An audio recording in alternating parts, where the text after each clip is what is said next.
How to buy PHA Phala network token.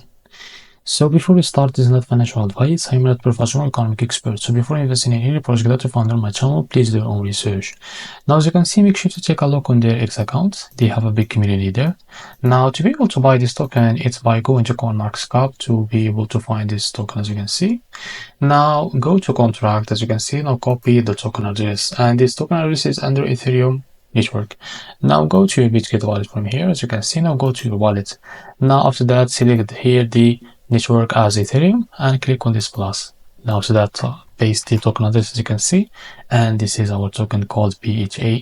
Now click on plus from here to be able to add it to your Bitget wallet. Now go back. As you can see, this is our token. Just click on it and now click on swap. Now from here, click on this switch to be able to buy this token. Now from here, just select your token, for example USDT. Now make sure you have enough USDT on your Bitget wallet.